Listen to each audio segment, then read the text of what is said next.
Hello, and welcome back to another episode of The Pilot Principle. This is the podcast where we take a look at just the first episode of a series, the pilot, and use it to decide if we should watch the entire series, or at least the second episode. If you're new here or you are a regular, please consider tapping the follow button on your audio streamer of choice so that I know I'm not just screaming into the abyss, basically. Which would not be abnormal for me, to be perfectly honest with you. On today's episode, we are deconstructing the pilot episode of BBC One's new historical drama series, This Town. The series synopsis for This Town is mostly standing on vibes, as it tells us feuds, fierce music, and a fight to choose your own path by Peaky Blinders' Stephen Knight. Now, before we look at the pilot episode itself in a bit more detail, let's take a look at the credits. Unfortunately, but not unexpectedly, there is no pilot title for episode 1, it's just simply called episode 1. However, the synopsis tells us 1981 Birmingham explodes. Dante is rescued from a riot and a new world opens up. It doesn't give too much away, but it's a great inkling as to the start of things, the pilot, the first, etc., etc. We have an episode length of 60 minutes and a series length of 6 episodes. The pilot episode, episode 1, was written by Stephen Knight, who is also the creator of the series. Knight is likely most known to people for being the creator of Peaky Blinders, as well as Taboo, See, and Great Expectations. And he also developed the Netflix adaptation of All the Lights We Cannot See. Paul Whittington is the director for episode 1, and he has directed episodes of Vera, Little Boy Blue, and The Crown. In terms of cast, we have Levi Brown, who plays Dante Williams, and he has starred in episodes of I Hate You, Invasion, and Payback. Jordan Bolger plays Gregory Williams, and he has starred in episodes of Peaky Blinders, The 100, and the live-action Tom and Jerry movie, as well as The Woman King. Finally, we have Ben Rose, who plays Barden Quinn, and he has starred in episodes of The Innocents, Doctors, and Line of Duty. The pilot also stars Eve Austin, Freya Parks, Peter MacDonald, David Dawson, Nichols Pinnock, and Geraldine James. And all episodes of This Town are available on BBC iPlayer, or you can watch it live at 9 p.m. on Sundays and Mondays on BBC One. Now, in terms of what made me want to watch This Town, do you know what? I think I was just feeling like watching something British that wasn't a police drama. If you're new here, it's not that I don't like a police drama, it's just that that's all we do. Everything is an iteration of a police drama, like we get it. Except for if you're watching something on Sky Atlantic, I have to say. Sky Atlantic are good for doing other genres of British television, but God, when it comes to BBC and ITV, it's just police this and police that, and police this and police that. So I was happy to have something that wasn't focused on the police specifically. Another reason I wanted to watch this is, of course, for Stephen Knight, because Peaky Blinders, iconic, and I just wanted to see what else he had up his sleeve, or if he was just a one-trick pony. I haven't actually seen much of the other stuff he has developed and written for. I did watch the one and only series of Taboo, and I was like, come see, come sa, so. I haven't seen See, and I watched the first episode of Great Expectations, the latest one that he did, but I never really got into it. But I did like All the Light We Cannot See, although he didn't write it, he just developed the series. Now that's all out the way, we've got a bit of background context, let's dive into looking at the first 10 minutes of episode 1 of This Town. Why the first 10 minutes, you wonder? Well, because the first 10 minutes is a pivotal part of a pilot. It's essentially the length of time you have to convince your reader from a scriptwriter's point of view and your watcher from a general point of view to stay invested in the episode. People are crazy out in these streets. After 10 minutes, if they don't like what they're seeing, they'll change the channel. They'll press no longer watching and just skip through the other streaming services and the plethora of television that there is to consume. So yes, now more than ever, those first 10 minutes are vital. And the first 10 minutes of This Town goes like this. 1981, Birmingham, Lozells Road. Dante, with his head full of poetry, accidentally stumbles into the middle of a riot and is chased through the back streets of his hometown by the police. He bumps into an old school friend, Janine, and together they wait out the night and the burning streets in an outdoor bog. Meanwhile, in Belfast, another riot is taking place and Dante's brother Gregory is very much in the thick of it, and he is on the side of the military. Simultaneously, in a Coventry social club, Barden Quinn wins the under-20s line dancing competition. He has mixed feelings about his win, having been awarded first place after his dad, presumably some sort of local thug, shows up and gives the judge a look. We are then slapped with the title, This Town, bang on the 10-minute mark. And as an intro, I'm sensing the racial and cultural tensions, but I'm surprised because there's a bit of levity with it. We've got some jaunty music as Dante is being chased by the police, to be showing two different kinds of riots and then cut to a line dancing competition at a social club. Very random. And I'm already wondering after the first 10 minutes how the events in Belfast and Coventry connect with what is going on in Birmingham. Now, my British history is not fantastic, but I am gleaning that perhaps this episode, this series, may have something to do with the Troubles, which was taking place around that time in history, I believe. In terms of our main characters, we have three, and those were the three that we do see outlined in the first 10 minutes, starting with Dante Williams. Now, Dante Williams is, I think to other people, weird. He is very straight edge. He doesn't drink, he doesn't smoke, and he doesn't do drugs. And he's oblivious to the world around him. I mean, he basically stumbles onto the scene of a riot and is very much confused that the riot is even taking place in the first place. He is a smart lad and he's got a head full of poems. We do hear him recite his poetry in an internal monologue throughout the episode. Dante is an interesting one. He's a bit of a lost boy in a way, and it's sort of strange to have him be so disconnected from the tumultuous events that are taking place around him. But on the other hand, it's also kind of refreshing. It's an unexpected viewpoint. He's an unexpected viewpoint. He is the anomaly in a way in a situation, specifically a historical situation, where we know the outcome. We can Google the outcome if we don't know the outcome. And so having arguably our main character be so untethered is kind of alluring. Next on the main character list, we have Barden Quinn. And from what we glean in the pilot episode, there is something off about Barden's relationship with his father. We don't quite understand fully where this discontent comes from, but we do learn that Barden sort of wants to get an education and he wants to be his own man. And he doesn't want to be the sort of man that his father is. However, I'm already wondering, after some of the events that take place with Barden and his father in the pilot episode, where his dad drags him into helping him with one of his schemes, if Barden does in fact have the strength to stand on his own 2 feet, or if he will gain that strength throughout the series. And finally, on the main cast list, we have Gregory Williams. And with Gregory, we don't see too much of him in the pilot episode compared with the other two. We do hear about him from others though. We get the sense from what people say that he is tough, wild, and the kind of person that you don't want to mess with. However, when we do see him, he doesn't appear like that at all. He seems to be more like his brother. He quotes poetry and stops to listen to birdsong, and there is a lyricism and an appreciation for the smaller things, which really sets him at odds with that sort of wild and chaotic person that people have told us about. And that kind of leads me to think whether or not there's been a change in his character, and if so, why? Why do people think of him one way, and why are we seeing him this other way? What has happened in his past to make him have a change of character? And overall, when looking at the 3 characters, I feel like I really have a grip on who Dante is, but Barden and Gregory's characteristics still leave a lot to be discovered. And I think it'll be kind of interesting to see how the 3 of them collide and what their dynamics will be when they do.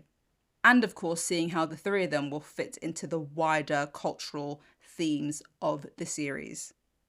So far, from watching the pilot episode, we don't have an antagonist, unless we want to say that the cultural events of 1981 is the antagonist or sets an antagonistic background in a sense. But I don't know. I don't know if you want to get that poetic or if it's just me. So we'll just say that there's no antagonist thus far. And now it is time for a quick interlude to see what TV and film life is looking like beyond the pilot principle. And when I say quick, this will in fact be very quick because I don't actually have that much to report. I have been swamped with work, and I'm talking leaving the house at 5:30 a.m, getting back at 8:30 p.m, shoving food in my mouth before going to bed for 10 p.m. to do it all over again and again and again and again and again. So what I can do is tell you what is coming in April or my April anticipations, and we will still, of course, start with books. So I actually didn't finish reading Before I Let Go by Kennedy Ryan. In fact, I think I only read 30 pages, and the book was meant to be part of my romance reading month in March. So that is definitely a priority for me in April. And also on my TBR, I mean, we'll see how I go, but I'm thinking The Remains of the Day by Kaizo Shiguru, Memoirs of a Geisha by Arthur somebody, I want to say Arthur Golden. I want to read The Body in the Library by Agatha Christie, and maybe The Poppy War by R.F. Kuang. But don't hold me to any of that because, yeah, we'll just have to see how it goes when the craziness from work calms down. In terms of film this month, I want to watch Civil War, Challengers, and The Ministry of Ungentlemanly Warfare, which I'm actually not 100% if it's coming out in the UK this month, but it's definitely coming out in the States this month. So they do that quite often with Guy Ritchie films, I feel. They bring them out in the States a good few months before we get them over here, and I don't understand why. Guy Ritchie is British. Should we not have it at the same time, if not first? I'm just saying. However, I will say that I have seen one movie in the cinema very recently, and I saw Monkey Man, which is Dev Patel's directorial and writertorial and producertorial debut. And I think, I actually haven't rated it yet, but I need to, and I'm going for a 3.5. I really enjoyed it. There were elements of the plot that I wish was a bit more fulfilled, which stopped me from giving it 4 stars. But ultimately, really, really good movie. I also just love the passion and the determination and the, grit that went into seeing this film realized. So congratulations, Mr. Patel. Now, in terms of television for this month, I want to watch The Regime, The Veil, which is coincidentally another Stephen Knight series, Ripley, Fallout, The Sympathizer, and Under the Bridge. Now, I'm not quite sure yet which ones may feature on the pilot principle, but those are some of the series that I've got my eye on and their releases on for this month.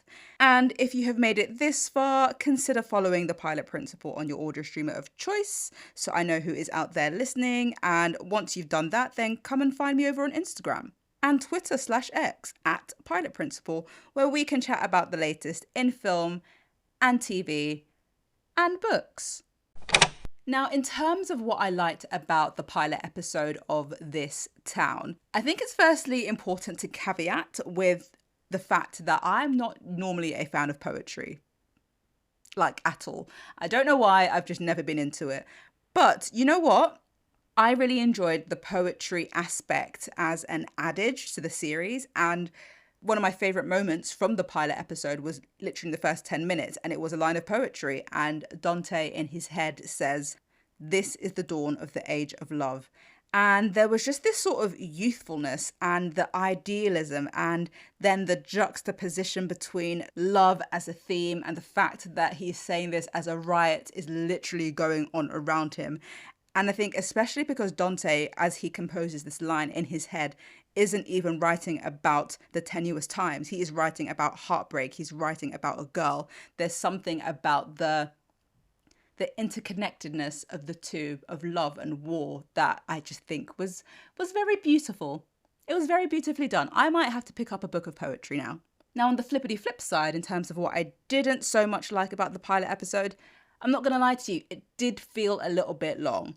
There was an intensity at the start which completely left after those first 10 minutes for the rest of the episode. We never had that level of intensity again. And then there is this bit at the end where Dante, after finding out some bad news, sort of steps up and is about to jump off of a bridge into traffic. And the CGI just wasn't the best. It was kind of distracting. Took me out the story a little bit, and at least it was in the last few minutes, is what I have to say. So yeah, those are just some of my personal nitpickinesses about what I didn't like so much about episode 1. But before we get into whether or not I will be continuing with this town, let's have a reminder of the synopsis. So 1981, Birmingham explodes. Dante is rescued from a riot and a new world opens up. Now, I'm not sure what this new world is that is about to be opening up, because we start in the midst of a riot, so we have no sense of before, but yeah, sure, okay. In terms of the writing, I think it was actually pretty damn great. I mean, you could really hear the distinctiveness of the characters, from Dante's deadpan obliviousness to Gregory's sort of more head in the cloudsness, which was also different from the way Barden spoke to his father. I will say that the setting was good. However, Coventry left a lot to be distinguished, but perhaps that's because Coventry won't feature throughout the rest of the series and it wasn't as important to establish it so much in the pilot episode.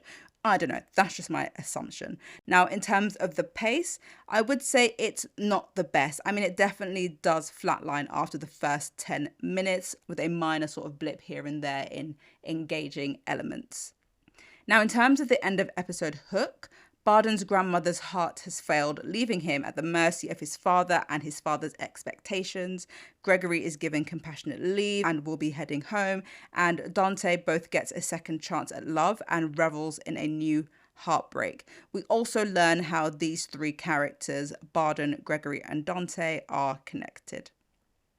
Now, in terms of the serial arc, do you know what? I'm not too sure. In terms of what I've been given, in terms of what we've been given, I should say, from the pilot episode, I'm wondering if the Birmingham riots and the fallout from the riots would be the featured background to the events happening in the main characters' lives. I mean, we've got Barden and his dad, we've got Gregory and Dante sibling dynamics possibly when Gregory returns home, and, you know, perhaps Dante becoming accidentally more involved in the political strife of the time. I'm not quite sure. I mean, if we look back at the series synopsis, we've got feuds, fierce music, and a fight to choose your own path. If I had to play Ip Dip Do with which character's gonna go through what, I would say, you know, the fight to choose your own path, perhaps Barden.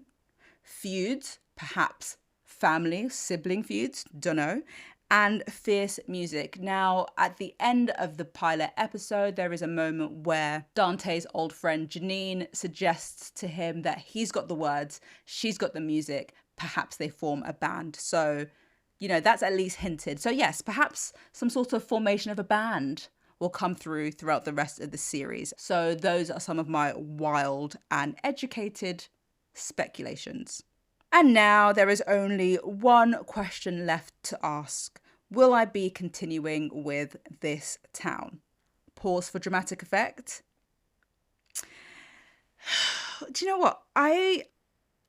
It's a tricky one. Part of me really wants to say no, but I can't quite bring myself to do it. So I think I'll be leaving it to the second episode to sway me one way or another. And here is why. I mean, I did enjoy the idea of the pilot episode, the oblivious mixed race youth working out how Barden could be connected to Dante, immersing in the turmoil of the day. It was engaging, or it did pique a level of my interest. And yet, with all of that being said, I wasn't quite enraptured. I was clock watching. I was a little bit bored here and there. So yeah, it's a tricky one to juggle. And yet part of me does want to find out what happens next.